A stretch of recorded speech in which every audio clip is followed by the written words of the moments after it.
이게 뭐야? 푸틴이 홍차를 따르고 있고 응.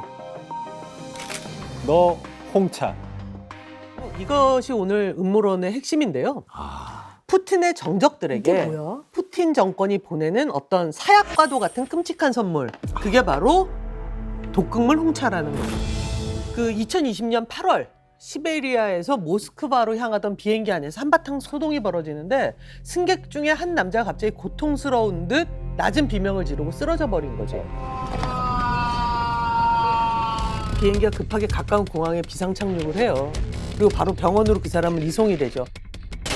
We have some breaking news now. Germany says it has unequivocal proof that Russian opposition leader and Putin critic Alexei Navalny was poisoned using a nerve agent. Most prominent Russian opposition leader is in a coma. Mr. Navalny was the victim of attempted murder. Те, кто не хочет, мы заставим жить по закону. 문제는 그가 탑승 전에 입에 댄 거라곤 홍차밖에 없었다는 거예요. 근데 검사 결과 불상의 독성 화학 물질에 중독된 것으로 밝혀졌고 이 홍차를 마시고 쓰러진 남자의 이름은 알렉세이 나발리예요. 공무원이나 또는 지역 정치인을 비리 사건이라든가 횡령 사건을 이제 발굴하면서 이렇게 인기를 얻었고 그 다음에 조금 더 이제 위로 올라가서 푸틴까지는 올라갔어요. 그러니까 정부 차원에서 비리 사건이라든가 뭐 예산 횡령 뭐 이런 사건을 이제 비하면서 캐내는 사람. 캐내는 사람이죠. 네 번째 취임. 네 번째 네 번째 취임식. 취임식.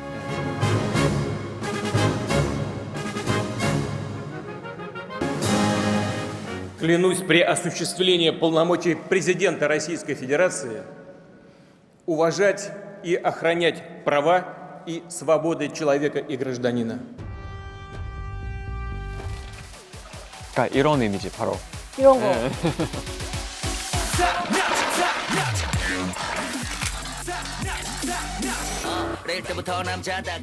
저 고문 진짜였어?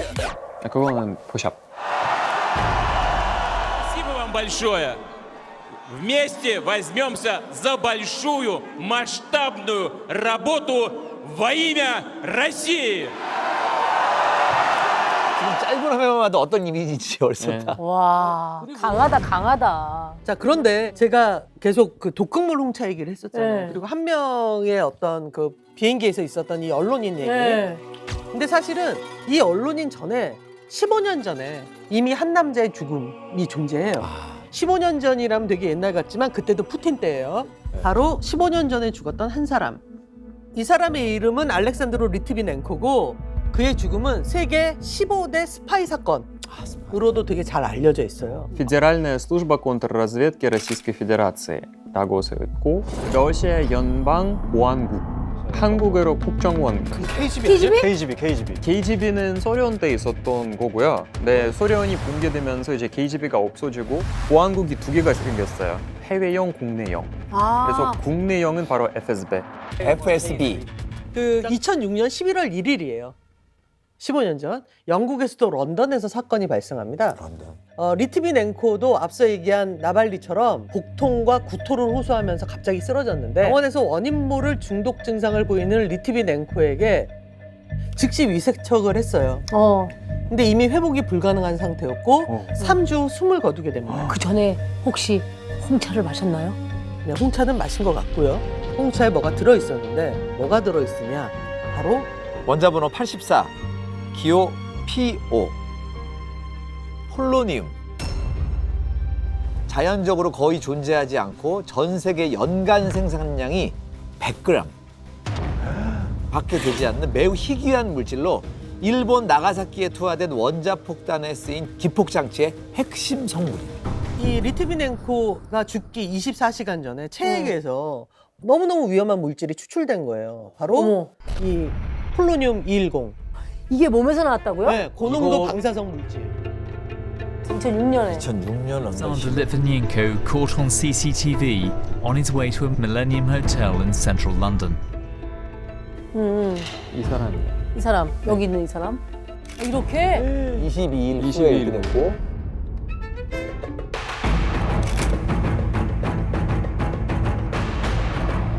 Press conference in Moscow. Органы ФСБ стали использоваться отдельными должностными лицами Who is guilty of Anna's death? Собираюсь этого скрывать, и я хочу сказать это в присутствии прессы, и журналисты могут об этом. We now know the former Russian spy was poisoned by radioactive polonium, and that is a first in the United Kingdom. The Met had more than 100 detectives on the case. Gentlemen, can you press away from the front of the premises, please? 그러네. 그러니까 그걸 마신 상태에서 돌아다녔으면 전부 다 피폭된 거야. The Litvinenko's sensational murder. 금속 특수관에? 몸 그러네. 자체가 사후에도 그래야지. 방사가 나오기 때문에. 비참하게 만드는 거네. 리트비넨코가 쓰러진 날 그는 이제 3명과의 만남을 가졌고 당연히 이 3명이 뭔가 용의자 선상에 됐겠죠. 강력한 용의자죠.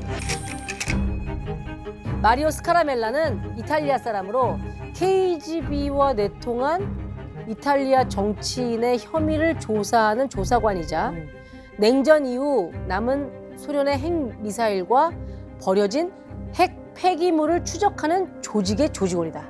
스파이네요.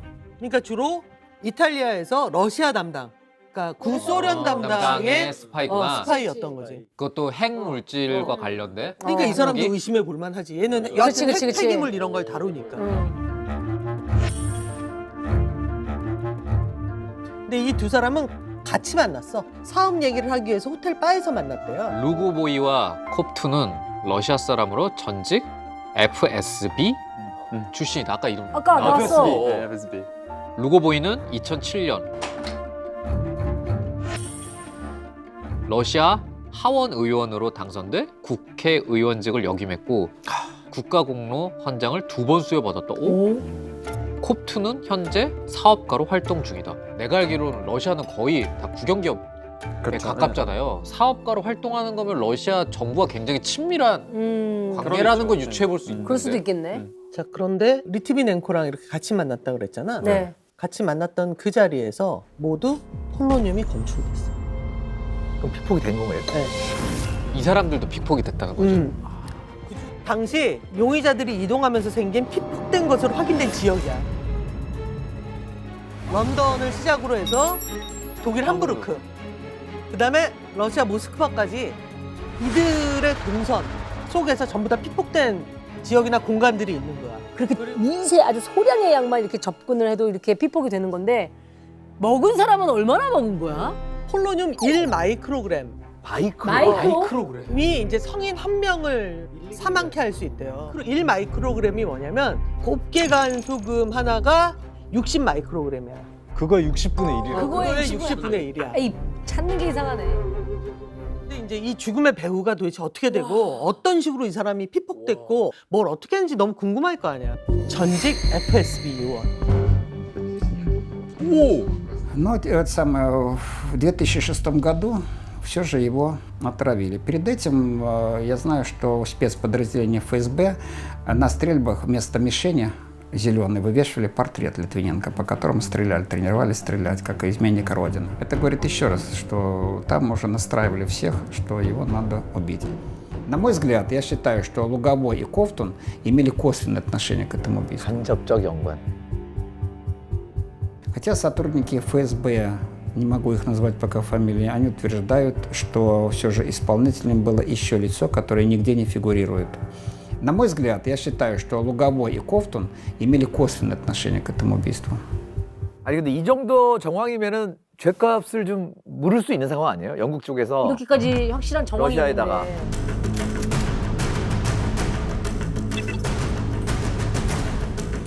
You can be sure there can be no doubt that Alexander Litvinenko was poisoned by Mr. Lugovoy and Mr. Kovtun. I have further concluded that the FSB operation to kill Mr. Litvinenko was probably approved by Mr. Petruchev, then head of the FSB, and also by President Putin.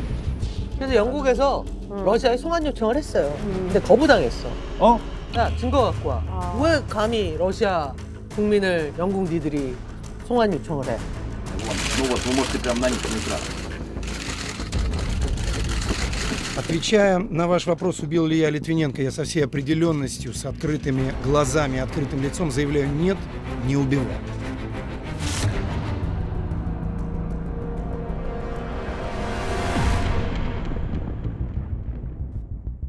리트비넨코가 이제 피폭됐다라는 이제 소식이 뉴스를 타고 장난 아니게 퍼졌을 거예요. 근데 헐레벌떡 영국 대사관으로 달려온 사람이 있었대요. 내가 그날 리트비넨코를 만났고 나도 피폭된 것 같다. 그게 바로 마리오였던 거예요. 나도 좀 검사해달라. 이 사람은 그것도 몰랐다. 몰랐던 거야. 피폭된지도 몰랐고 아무것도 몰랐고.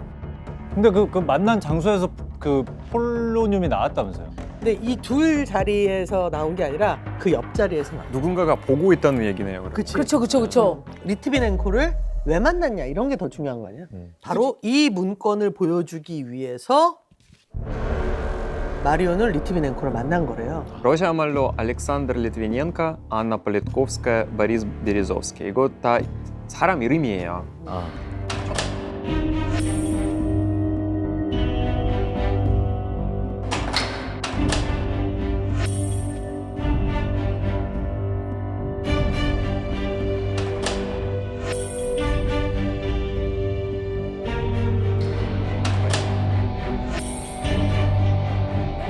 살인명 죽일 사람. 진짜? 죽여야 될 사람. 죽여야 될 사람. 자기들을 보호해달라고 뭘 요구해야 되나 어찌해야 되나 이러고 대책을 의논하려고 만났다는 더 거죠. 소름은 그러려고 만났는데 이미 알고 있었다는 거잖아. 그 옆자리에서.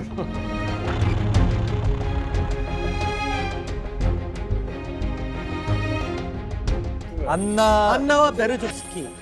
안나는 원래 기자고요. 러시아에서는 이제 2000년대 초반에 꽤 유명한 기자였어요. 2000년대 초반. 2006년 10월에 이제 자기 집 앞에서 갑자기 괴한한테 이제 살인 당했어요. 그리고 리트비넨코는 그녀의 죽음을 추적하다가 한 달 뒤에 이제 이 상황을 맞이하게 된 거예요. 자기 이름이 들어간 살생부를 확인한 그날. 그리고 한 명 더 있잖아. 죽었어요. 베리조스키는 원래 런던에서 주로 살고 있었는데 그날 2013년에 갑자기 어느 날 자기 화장실에서 이제 목 메인 상태로 발견이 됐어요. 자살이라는 게 공식적인 입장입니다. 마리오는 지금 살아있어? 마리오만 현재까지 살아남아 있어요. 현재 살아있어요. 와, 내가 마리오면은 못 살 것 같은데. 이 명부에 오른 사람들이 무슨 잘못을 졌길래 이렇게 그러니까. 오른 거예요? 그 많은 음모론자들은 푸틴이 정권을 잡기 직전인 1999년에 좀 주목을 합니다. 1999년에 아직은 푸틴이 총리였어요. 대통령이 되기 이전이었는데 러시아에서 9월 초에 5일차로 계속 아파트들이 몇 채, 5채가 계속 폭발이 돼요. 네, 한밤에 모스크바에서 대형 폭발 사고가 있었습니다. 7줄로 지어진 9층짜리 아파트 건물의 가운데 2줄이 마치 면도날로 도려낸 듯 폭삭 무너져 내렸습니다. 연방보안국은 이번 폭발이 가스사고로 보기에는 너무 강력하다면서 최근 모스크바 등지에서 폭탄 테러를 벌여온 체첸 반군에 의심의 눈길을 돌리고 있습니다. 그 범인을 찾겠다고 나선 사람이 바로 푸틴 그 당시 총리였어요. 총리가. 그래서 5번째 아파트가 폭발하고 난 다음에 푸틴이 공개적인 자리에서 폭발을 시킨 사람이 체첸 출신자라고 밝혔고 그래서 바로 제2 체첸 전쟁을 시작하죠.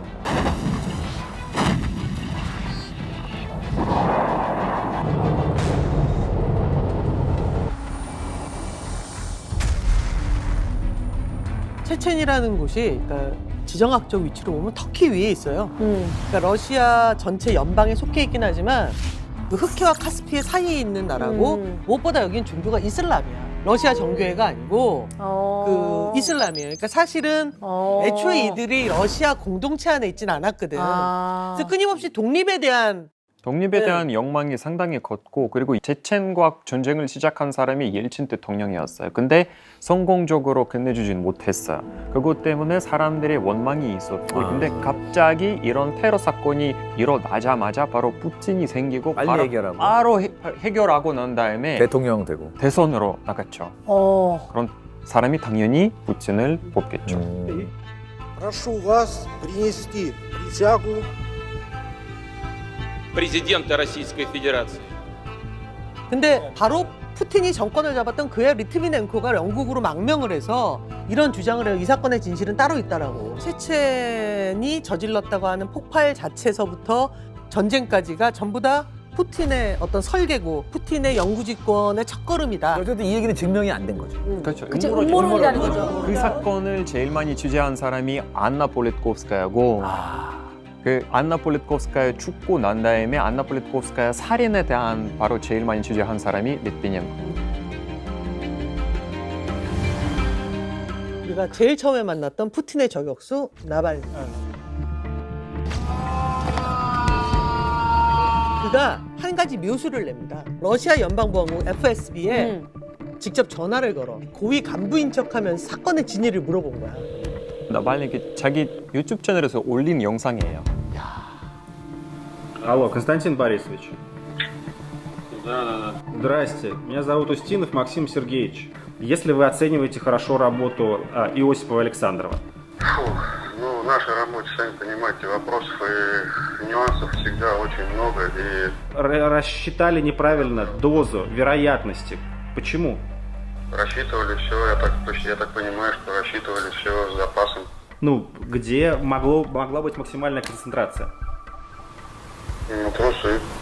푸틴의 지지자들은 당연히 이거 다 페이크라고 얘기를 하고 있죠. 조작이다. 조작이다. 다 조작이다. 그럴 수가 없다. 페이크다라고 얘기하는 어떻게 방법이 그 보안국이 이렇게 헛소란. 헛소리야. 근데 또 이제 나발리가 바로 그 영상에서 왜 이런 방법이 성공했는지 다 설명을 하고 있어요. 그 휴대폰 번호를 얻게 됐는데 그래서 이제 전화한 거고.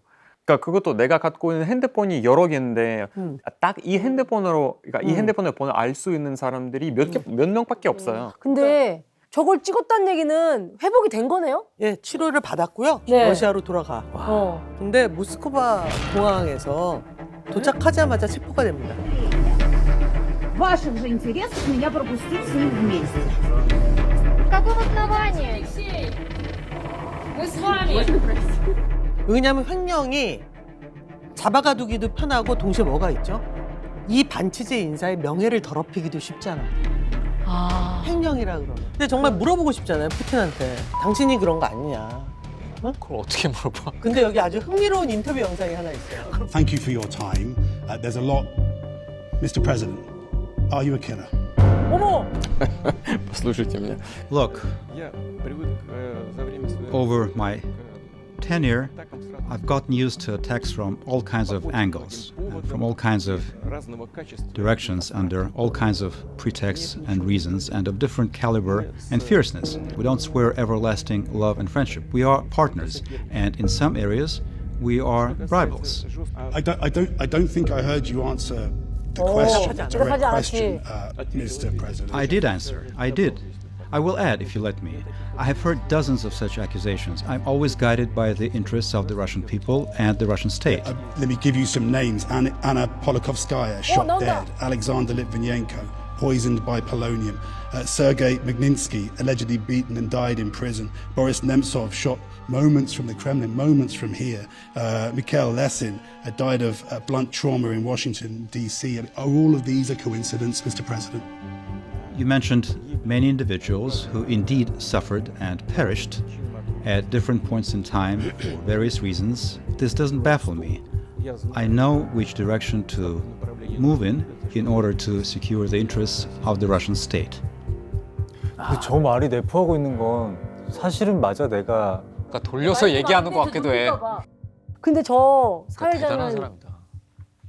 그 이후의 행보는 어떻게 돼 있어요? 괜찮습니다. 예. 괜찮대요? 네, 괜찮습니다. 근데 이제 웬만하면 큰일 나요. 어디 가서 뭐 쉽게 안 마시겠지, 당분간은. 오늘 저희 방송 내보고 외교부 좀 바빠지는 거 아니에요? 아 그리고 한국의 방송인 6명. 부디 이 방송이 나오고 나서 서로 연락 자주 하자. 그래서 저는 요청이 있는데 이게 뭐 TV로는 나가겠지만 유튜브에는 안 올리는 건 어떨까요? 유튜브는 전 세계가 보니까. 그치.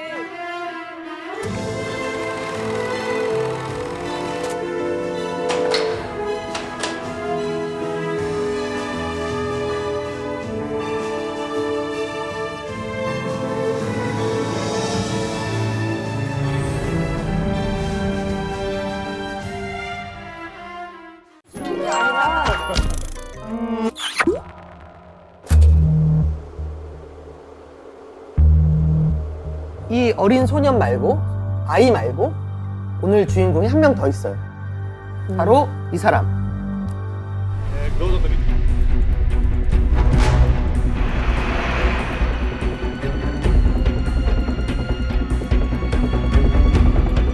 김정남은 2017년 2월 13일에 말레이시아 쿠알라룸푸르 공항에서 피살됐습니다. 김정은의 이복 큰형 김정남이 말레이시아에서 여성 2명에게 살해됐습니다. 근처 병원으로 이송되던 중에 숨졌습니다. 그럼 저 아이는 김정남의 아들 김한솔.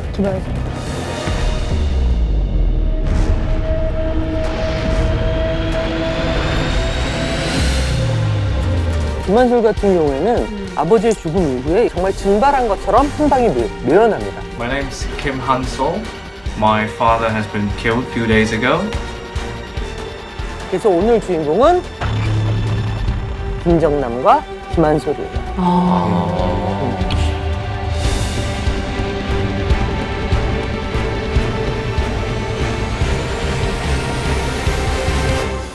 도대체 이날 이 부자에게는 어떤 일이 있었던가? 김정남 피살 직전 공항 CCTV에 찍힌 영상들을 한번 같이 보도록 하죠.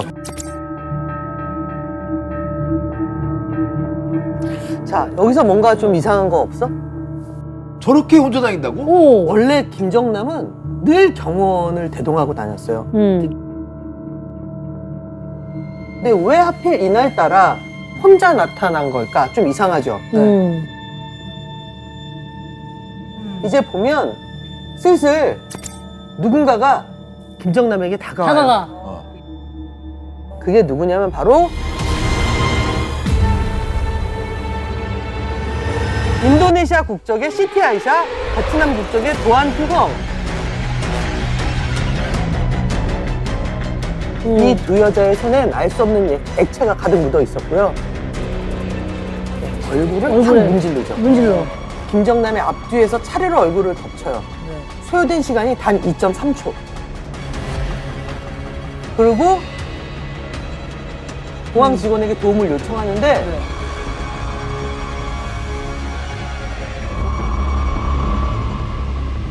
공항 의무실로 이동하는데 이미 다리를 절기 시작해.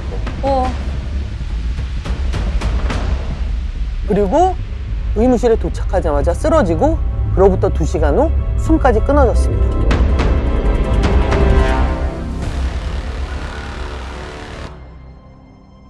부검 결과 김정남 몸에서 다량으로 나온 게 신경작용제 VX.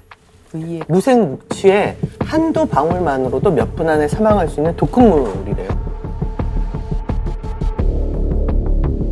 암살에 직접 가담한 방금 전에 저 2명의 여성 이외에 유력한 북한 용의자 4명이 더 있어요. 아, 그래요? 홍성학, 리재남, 리지연, 오종길. 1월 31일에 홍성학이 입국을 합니다. 그리고 2월 4일에 흐엉이 입국하거든요. 그와 동시에 리지연도 입국을 합니다. 2월 6일에 김정남이 입국을 해요. 그리고 13일 김정남이 암살을 당하죠. 이날 모두들 출국을 합니다. 이때 김정남이 갖고 있는 여권이 좀 이상해요. 평소 사용하던 여권을 두고 하필 김철이라는 이름이 된 새로운 여권을 쓴 거야. 북한이 부정을 했나요, 혹시? 우리 집 아니다. 그런 사건의 배후에 그러면 누가 있다고 보정이 됩니까? Malaysia police informed the embassy that a diplomatic passport holder of the DPRK fainted from the heart attack at the airport and that he died on the way to the hospital as it was a natural death.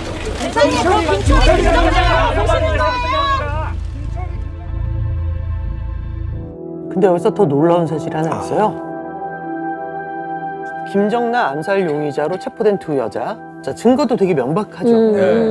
현행범. 영상이 있잖아요. 도안 튀헝과 시티 아이샤. 지금 어떻게 됐을 것 같아요? 이런 수순을 밟지 않았을까요? 2019년 3월과 5월 사건이 2년 정도 밖에 안 지난 거죠. 둘 다 석방됐어요.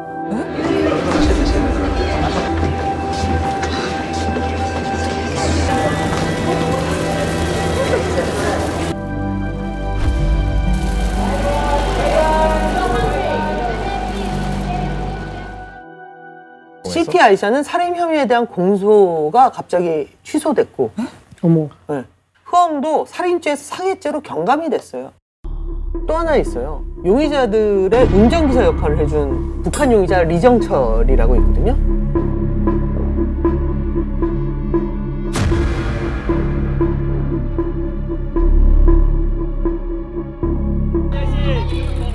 무려 3일 만에 석방됐고 북한으로 추방됐어요. 이유는 증거 불충분. 그것도 진짜 영화 같네요. 이 미스테리를 좀 제대로 알아보려면 김정남 암살에 개입된 사람 중에 한 명 정도는 만나보는 게 되게 좋을 것 같잖아요. 그래서 누굴 만났는지 만났어요? 보면, 네. 네. 깜짝 놀라실 겁니다. 진짜? 네.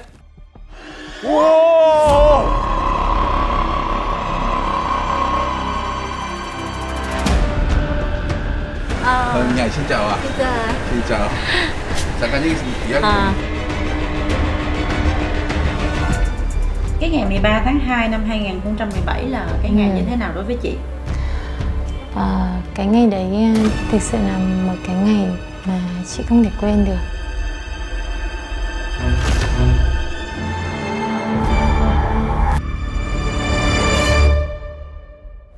Gọi điện cho chị thì chị cũng nghe máy thì chị bảo là vâng, thế là chị bảo là có cái anh này làm ở công ty truyền thông của Hàn Quốc ấy, muốn quay em là diễn viên ấy, thì em có muốn đến nói chuyện để xem anh ấy có nhận em vào làm không ấy. Tức là lần đầu tiên anh đấy giới thiệu ấy thì anh ấy cũng nói bằng tiếng Việt. Anh ấy nói là anh ấy tên là Mr. Y. Mr. Y. Why?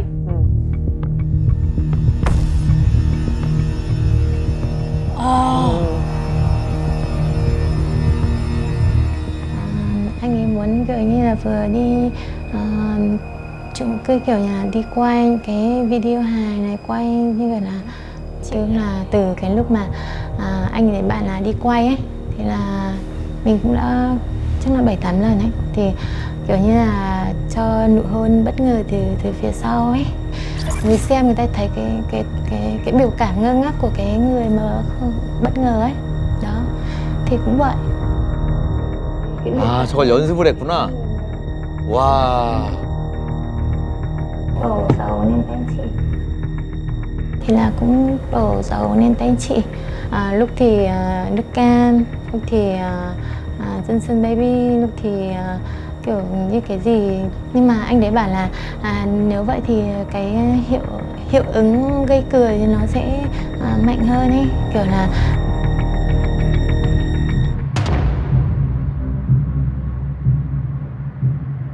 chị không nhớ là tầm hơn 8 giờ thì phải. Thì anh đấy cũng đưa chị ra cái chỗ check in ấy. Anh đấy bảo là tí nữa em đứng ở đây, còn bạn kia thì sẽ đi từ hướng kia ấy. Làm cái funny video này thì đó thì em chuẩn bị em làm rồi, sẽ có diễn viên nam đến, khi nào đến thì anh sẽ chỉ cho em vậy thôi. Có. 야, 그리고 생각보다 치밀하다. 두 명을 따로따로 공격하겠다는 거. 한 명은 실패할 수도 있다라는 걸 염두에 두고. 그러네. Rồi xong cái ngày hôm đó là Mr. Y có nói gì thêm với chị không? xong ngày hôm đó không có liên lạc gì. 근데 이게 어쨌든 북한의 최고 권력자 중에 어떻게 공개 처형인 거죠. 다 보이는 곳에서 이렇게 해야 할 필요가 있나? 그쵸. 전문가들마다 조금씩 의견이 달라요.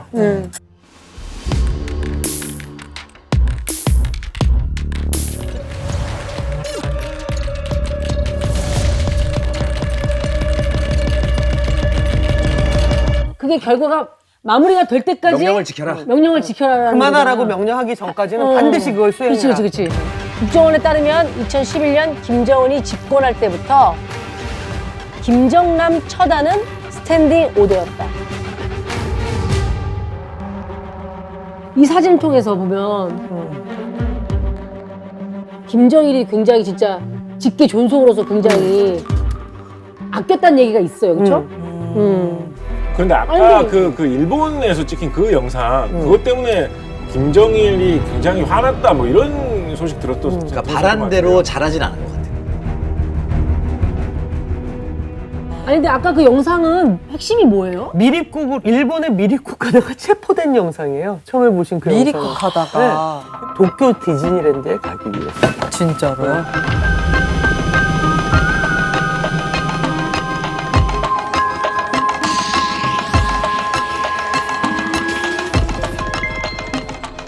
김정남은 바로 그것 때문에 완전히 김정일의 눈에 나는 거야. 나는 거야. 그러니까 사실은 스탠딩 오더라는 무리한 오더를 내릴 정도로 김정남이 그렇게 김정은의 권력 그 이양에 큰 위협이 되진 않지 않았을까 뭐 이런 생각이 들기도 하고요. 자.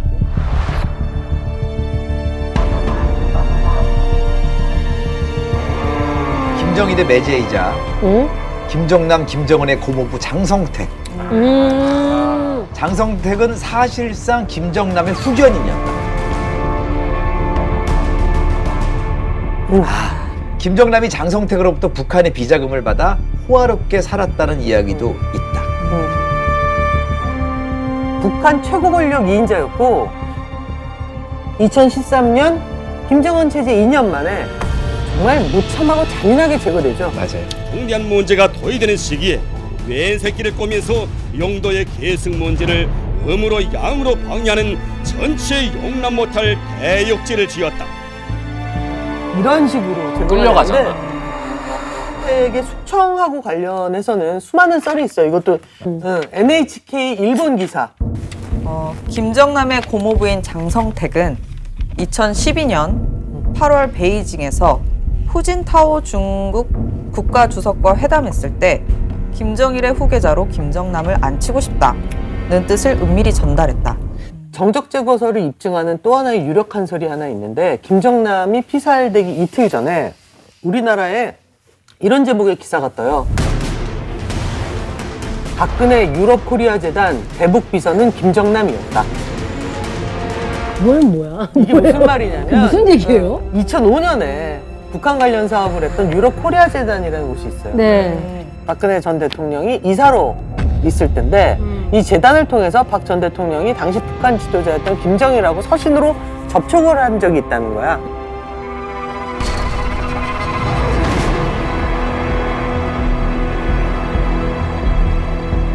통일부에서는 이제 그런 일 없다라고 공식적으로 발표를 했지만 김정남이 사망하기 이틀 전에 이메일 하나가 공개가 됐어요. 김정남과 한 1년 동안 주고받은 걸로 추정된 메일이 공개된 거야. 어머. 미안한 부탁 한 가지 드리고자 합니다. 영년 2월 23일이 고모부 회갑입니다. 한복을 한 벌 지어드리고 싶은데 가격이 어느 정도 걸리는지. 그렇게도 2006년이 바로 장성택이 61살 회갑이 되는 해였어요. 김정남이 맞다면 박근혜 당시 유럽코리아재단 이사랑 김정일 서신 교환에 김정남이 관여됐을 수도 있다. 북한에서는 김정남이 남한 쪽하고 내통했다고 해석할 수도 있지 않을까. 이걸 보고 갑자기 확 화가 나서 이틀 만에 김정남을 이 기사 하나로 죽였다고 하기에는 좀 무리가 있지 않아요? 그렇죠. 이게 제가 살 때는 유력하긴 할 것 같아요. 망명 정부. 아까 이제 그 김한솔 군 영상에도 잠깐 그 마크가 보였잖아요.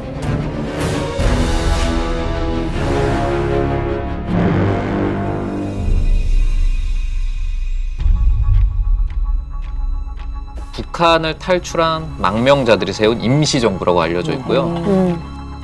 근데 이 조직이 김정남하고 아주 깊은 연관이 있는 거예요? 조직이 공식적으로 만들어지기 전에 김정남에게 은밀한 제안을 했대요. 북한 망명정부의 수장이 되어달라. 김정남 선생님 맞습니까? 예. 장남인데 후계자로 되지 못한 거에 대해서는 괜찮습니까? 개인적으로 3대 세습에 대해서는 저는 반대를 합니다. 근데 김정남이 이 제안을 다 거절했대요. 그리고 조용히 살고 싶다. 근데 이 조직이 2019년부터 본격적으로 이제 활동을 시작하는데 아주 작은 반복단체라고 생각을 했는데 활동이 굉장히 심상치가 않아요. 그 공식 홈페이지에 김정은 정권을 뿌리쳐내겠다 이런 글을 올리기도 하고 그 자유조선의 존재감을 만천하에 알린 결정적인 사건이 있습니다. 한번 보시죠. 지난 22일 스페인 마드리드 외곽 아라바카에 있는 북한 대사관에 괴한들이 들이닥쳤습니다. 에? 이들은 대사관 직원들을 결박한 뒤 4시간 정도 대사관에 머물며 컴퓨터 여러 대를 훔쳐 차량을 타고 달아났습니다.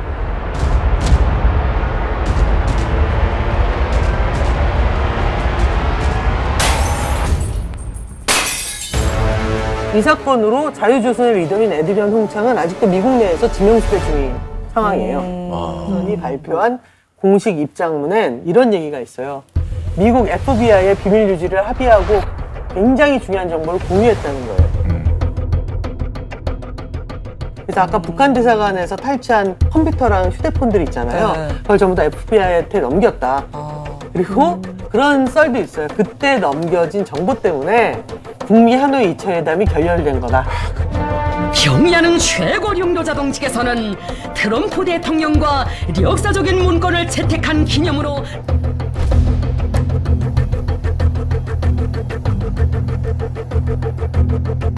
그러면 어떤 면에서는 이제 미국이 이 자유조선이라는 단체를 좀 지원해주고 있다. 그렇죠. FBI가 지원해주고. 딱 봐도 미국이 있을 것 같아서. 그렇지. 2년째 지금 미국에서 수배 중인데 미국 CIA 정보력으로 이 사람을 찾지도 못하고 그래서 못 잡는 게 아니라 안 잡는 거라면 어디? I like the food. The people are very nice here, and yeah, I'm very happy. I love Mostar. Yeah.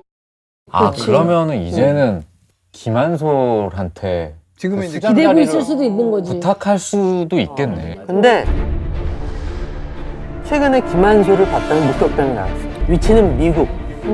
맥린이라는 워싱턴 근교 지역에서 목격됐는데 그 유명한 햄버거 집죠. 쉑쉑버거에서 김한솔을 봤다는 거야. 흑인 경호원 4명이 김한솔을 둘러싸고 있었고 사진을 찍으려고 하니까 경호원들이 막았대. 근데 맥린에는 뭐가 있냐면 CIA 본부가 있어.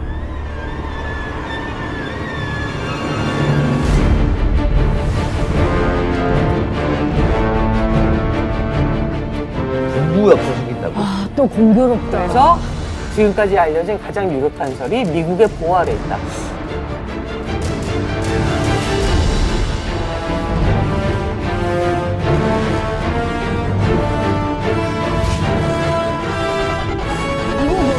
북한의 관계를 늘 이렇게 쥐고 있고 뭔가를 있을 때마다 이렇게 카드로 쓰고 싶어하는 그런 게 있잖아요. 김한솔 역시 약간 그런 하나의 비장의 무기나 카드로 지금 계속 이렇게 감춰두고 있는 게 아닌가 싶기도 해요. 그때는 1965년 12월. 오 많이 가네. 강원도 양구야. 29살의 총각 보따리 장수 곽태영. 이거 저기 서울 물건이에요. 서울의 평화시장 아시죠? 거기서 나온 물건이에요. 그리고 쭉 늘어놓는데 보니까 양말이야. 근데 이 양말 장수가 뭔가 좀 달라.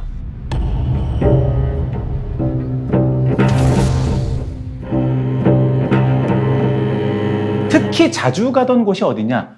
군납 공장이었어. 군납 공장. 그냥 이상한 질문만 계속했어. 여기 사장님이 안 씹었죠? 이게 안 사장님은 공장에 언제 나오세요? 사장님에 대해 궁금한 게 너무 많아.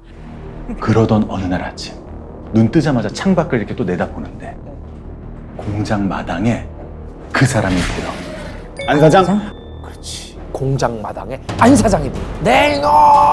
소리를 지르면서 달려들어서 멱살을 딱 잡아.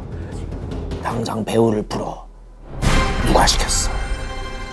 공장 직원들도 당연히 뛰어나왔지. 우리 사장이 당하고 있는데. 다들 멈칫하는데 바로 그 순간 양말 장수가 휙 칼을 휘둘렀어.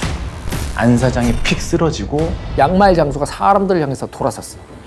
당신들 사장이 누군지 정말 모르시오? 양말 장수는 결국 현장에서 자수를 했어, 경찰에.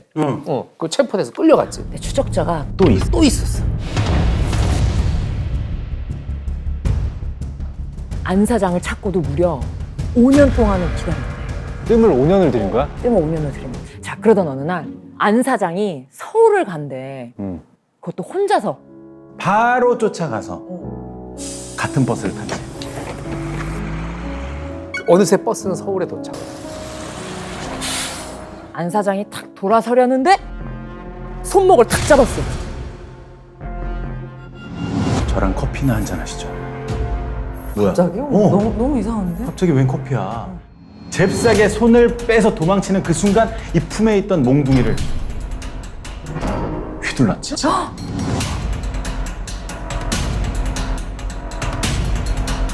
짓을 했길래 그렇게 많은 사람이 쫓아다니는 거야. 지금으로부터 72년 전으로 돌아가는 거야. 1949년 6월 26일 일요일이야.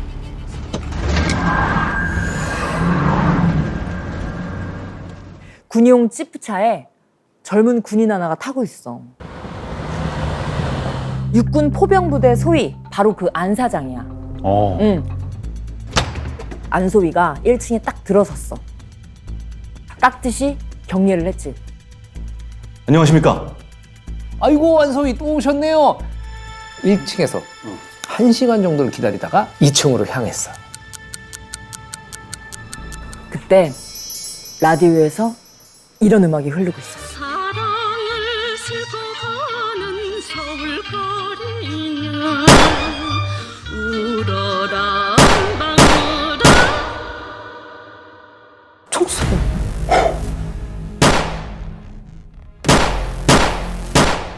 안소희가 비틀대면서 계단을 내려와. 내가 선생님을 죽였어. 이게 바로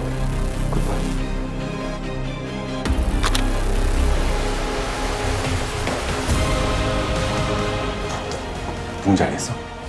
백범 김국 선생. 김구 선생님. 대한민국 임시정부의 주석이자 독립운동을 이끈 지도자셨지. 그래서 온 나라가 그 당시에 슬픔에 잠겼지.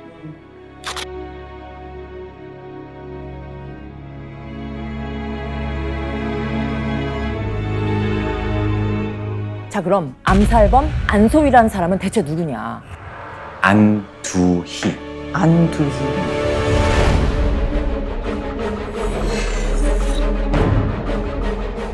자, 대체 왜 쏜 거야? 그럼 조사를 해봐야지. 근데 진짜 말도 안 되는 일들이 벌어져.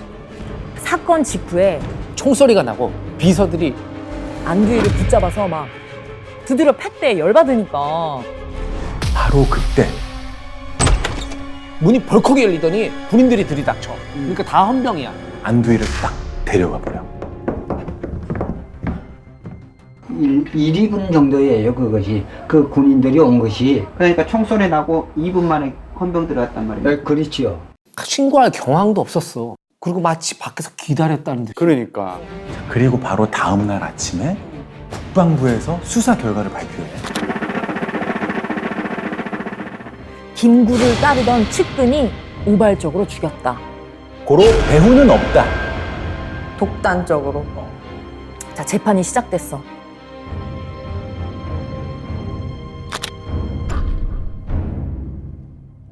나는 김구를 반역자라고 생각하고 있으며 나의 살해 행동은 애국이라고 생각한다. 그리고 법원 주변에는 전단지가 쫙 붙어 있는데 내용이 각원이야.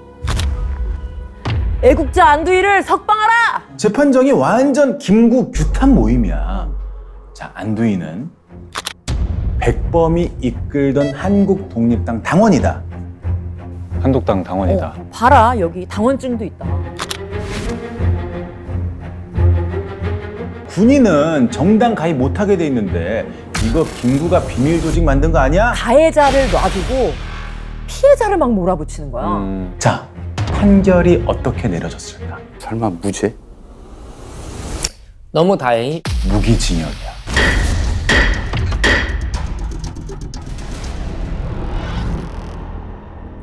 무기징역 판결 나고 석 달 만에 무슨 일이 있었는지 알아? 감형. 국민들은 새까맣게 몰랐어. 은밀하게 진행됐으니까. 이때가 1949년 11월이야. 그 다음 해에 무슨 일이 일어났는지 알고 있나? 50년. 어. 일요일 새벽 4시. 6월 25일. 정부 수립 2년이 채 못 된 1950년 6월 25일 공산 북한 교련은 남침을 해. 그래서 임시 수도가 부산에 세워지지. 그때 한 국회의원이 그 즈음에 믿을 수 없는 얘기를 꺼내. 백범 선생 암살범이 거리를 활보하고 있다. 근데 확인해 보니까 사실이야. 소위 계속 그대로 마치 아무 일 없었던 사람이지. 1년도 안 돼가지고 중위 대위로 진급을 해. 초고속이지. 와, 이게 다가 아니야. 1951년 2월 15일에는 잔형을 면제받았어. 아니 면제 아예? 면제야. 아예 형기가 다 면제돼. 국방부 장관의 지시야. 뭐야 저거 분명히 뒤에 뭐가 있다. 그치. 배우가 있어. 엄청난. 분명한 엄청난 배우가 있어. 자, 이런 의혹이 커지니까 그의 말에 바로 전역을 해. 그리고 제대하고서 사업가로 변신을 했어. 자, 전쟁도 끝나고 뭐 잘 살 뻔했는데 또 한 번 세상이 뒤집어지지. 1960년 4월 19일 4.19 혁명이 일어나면서 이승만 정권이 무너져. 꿈에 넘쳐 자유의 횃불을 올린다. 보라, 우리는 캄캄한 밤에 안두희의 범죄는 이승만 정권 하에서 이루어진 범죄야. 정권이 바뀌자마자 진상규명 요구가 막 본물처럼 터지는 거야. 자, 안두희는 잠수를 탔어. 자, 4.19 터지자마자 잽싸게 숨어버렸지. 경찰이랑 검찰이 꼼짝도 안 해.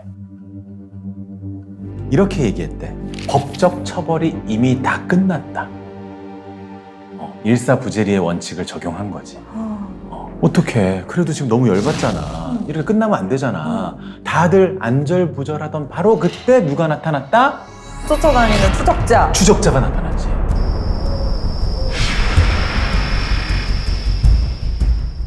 바로 그때 누가 나타났어. 이 양마의 장수 곽태영 씨가 독립운동가 집안이었대. 어릴 때부터 백범일지를 끼고 살았대. 그러니까 읽으면 읽을수록 너무 슬픈 거야. 그렇게 억울하게 가셨는데 진실도 못 밝히고 아무 일도 없었다는 듯이 막 세상이 돌아가니까 이 어린 마음에도 너무 부끄럽고 화가 났대. 19살 고3이 되던 해에 그 김구 선생의 묘소를 찾아가. 그 앞에서 맹세를 하지. 10년 안에 제가 시해범을 응징하고 반드시 배우를 밝히겠습니다. 그리고 거짓말처럼 딱 10년 뒤에 강원도 양구에서 찾아낸 거야, 안두희를. 결국 칼을 휘두르고 만 거지. 그리고 곧바로 자수를 했어. 징역 3년형을 선고받았고 집행유예 5년 선고받았어. 그리고 안두희는 어떻게 됐느냐? 다시 꽁꽁 숨었지.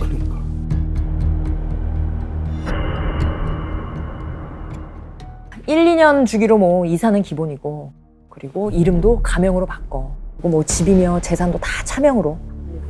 한국을 뜨려고 했어. 근데 번번이 실패했어. 왜냐? 출국 금지. 내보냈다가는 국민들이 가만히 있지 않을 거잖아. 자, 그래서 안두희는 가족들을 모두 외국으로 보내고 혼자 도망 다녔어. 하지만 추적자들은 끝까지 포기하지 않았어. 바라는 건 단 하나지. 대체 누가 시켰냐. 배우를 알아내. 대체 누가 배우에 있느냐.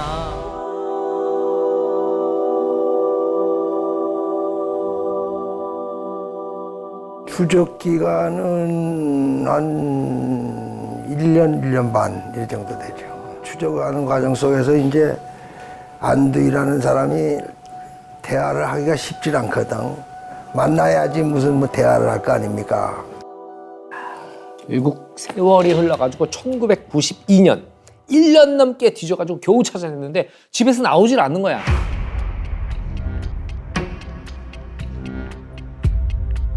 몇 달을 주변을 맴돈 끝에 첩보를 입수해. 안두희의 동거녀가 아침 6시에 운동을 나간다. 새벽 5시 45분. 내 남자가 아파트에 숨어들었어. 현관문 앞에서 숨소리도 안 내고 기다렸지. 조바심 나는 거는 가장 중요한 거는 그 옆에 집들 이런 데서 또 사람이 나오면 이 사단이 나는 거죠. 다 실패로 돌아가는데 드디어 6시야. 이 현관문이 열리는 순간 벌컥 문을 열고 안으로 뛰어들어가. 안두희 꼼짝 마! 안두희 꼼짝 마! 안두희를 잡고 묶어서 차에 실었어. 일단 시골에 있는 빈 창고로 데려갔어. 오늘은 꼭 입을 열게 할 작정이야. 이제 그만 그 무거운 짐을 내려놓으시죠. 대체 누가 시킨 겁니까? 그 관계를 얘기를 정리를 해줬어. 한참 만에 드디어 안두희가 입을 열기 시작해. 깜짝 놀랄 만한 단어들이 막 입에서 튀어나와. 경무대. 경무대? 경무대. 이 경무대가 지금으로 치면 지금으로 따지면 청와대. 청와대야. 대통령이 사는 곳. 그 당시 대통령이 누구였지? 이승만. 이승만이었지. 경무대에서 이승만 대통령을 직접 만났대. 안두희가. 그래서 추적자들이 급하게 기자들을 불러 모았어. 왜냐면 이건 세상에 알려야 돼. 다시 안 올 기회야. 백범 김구 선생의 암살범인 안두희 씨는 오늘 종로구 우단 기념관에서 기자회견을 갖고 수고했네. 그러면서 하는 얘기가 우리 사람들 얘기를 잘 들으면 돼. 틀림없이 잘 돼. 그 우리 사람들 얘기 들으라는 얘기가 그 뭐라는 거지. 나도 센스 있는 놈인데 그걸 모르겠어. 그리고 충격적인 얘기가 또 나왔어. 자, 미군 정보기관 책임자를 수시로 만났다는 거야. 자, 더 놀라운 건 김구 선생에 관한 얘기야. 백범은 국론 통일의 암적인 존재다. 그러니까 우리가 부동되기 못되고 그리고 이보다니 부동을 해서 우리에게 이와 같이 보험을 성장하려 하더라도 우리가 특별히 정도는 때문에 항상 남의 장단을 지키는 그러한 삶이 없어야 있어요. 다른 건 다 양보해도 백범이 절대 물러설 수 없는 게 있었어. 바로 단독 정부. 남과 북이 따로따로 정부를 세우는 거. 이걸 반대한 거야. 미국 입장에서는 이미 남한에 단독 정부를 세우기로 했는데 김구 선생이 엄청 불편한 거지. 자, 그렇게 되면 미군이 암살에 개입을 했을까? 그건 또 모르겠어. 근데 일단 안두희가 입을 열기 시작했으니까 조사를 해보면 알게 되겠지. 근데 단 하루 만에 안두희가 진술을 다 뒤집어버려. 아까 인터뷰였네요. 기자들 앞에서 한 내용. 미국 얘기, 이승만 대통령 얘기 다 거짓말이에요. 자기는 추적자들이 나를 감금하고 폭행해서 그냥 나는 시키는 대로 말을 한 거다. 진짜 추적자들은 환장을 노르신 거야. 그러니까 진실이 막 나올 듯 한데 안 나와. 그러니까 안두희를 효창공원에 데려간 적도 있어. 효창공원에 이제 김구 선생 묘소가 있으니까. 버티고개 옆에.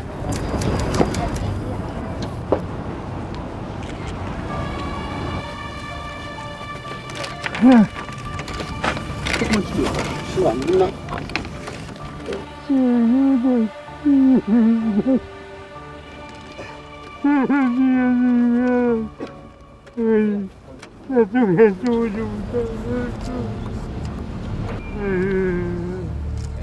그래서 다들 기대했지. 아, 이젠 진짜 입을 열 거다. 국회에서 진상규명위원회가 열렸어. 안두희가 증인으로 출석한대. 오, 마음이 돌아섰나 보다. 백범 김구 선생 시해 진상규명위원회는 오늘 국회에서 첫 회의를 열고 암살범인 안두희 씨의 증언을 듣는 등 당시 사건의 배후 세력을 밝히는 작업에 착수했습니다. 실어증이 걸렸다고 증언 선서도 못하겠다 그러고 끝날 때까지 입을 한 번도 열질 않아. 그래서 백범 선생 암살은 정권 차원의 범죄다. 이런 결론을 내렸지만 누가 시켰는지는 끝내 말하지 않은 거죠. 그리고 다시 2년이 지났어. 경기도 부천에 박기서 씨라는 분이 버스기사인데 마음이 급해. 안두희가 오늘 내일 한다. 살 날이 얼마 안 남았다 소문이 들리는 거야. 이대로 가면 안 되지. 이렇게 편하게 보낼 순 없어. 몽둥이엔 이런 글자가 새겨져 있어. 보여? 정의봉? 정의봉. 화선지로 감싸면서 이렇게 생각을 하지. 이 선택이 정말 맞는 걸까? 생각하고 또 생각을 했어. 그리고 한참 만에 자리에서 일어났어. 어머니께 큰 절을 올리고 집을 나섰지. 자, 그리고 나서 무슨 일이 있었을까? 그날 뉴스를 보여줄게. 백범 김구 선생을 암살했던 안두희 씨. 끝내 난 모르는 버스 운전사에게 피살됐습니다. 안두희 씨는 오늘 낮 11시 반쯤 인천시 신흥동 자신의 집에서 갑자기 들이닥친 47살 박기서 씨에게 살해당했습니다. 오랫동안 중풍을 앓아온 안두희 씨는 이곳에 앉아 텔레비전을 보다 방에 들이닥친 괴한이 휘두른 나무봉에 머리를 맞고 그 자리에서 숨졌습니다. 오늘 저녁 7시쯤 부천시 심곡동 성당에서 신부에게 고해 성사를 하고 난 뒤 경찰에 검거됐습니다. 정의는 살아있습니다. 정의는 살아있습니다. 자, 47년 도망자의 삶은 그렇게 막을 내렸어. 그날의 진실도 그렇게 사라져버렸지.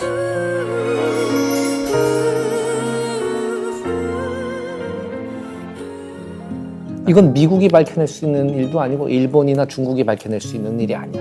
우리가 다시 한번 떠올리고 진짜 한국 근현대사의 문제가 무엇인가, 우리는 어디서부터 꼬이기 시작했는가에 대해서 생각해 볼 문제가 된다는 거지. 마치 옷을 입을 때 맨 위에 있는 단추 하나를 잘못 끼게 되면 어떻게 되냐? 다 틀려져. 다 틀려지지. 그런데 우리는 그걸 잘못 꼈어. 그런데 밑에 단추를 그냥 다 치우고 옷이 삐딱한 채로 살아가고 있는 거야.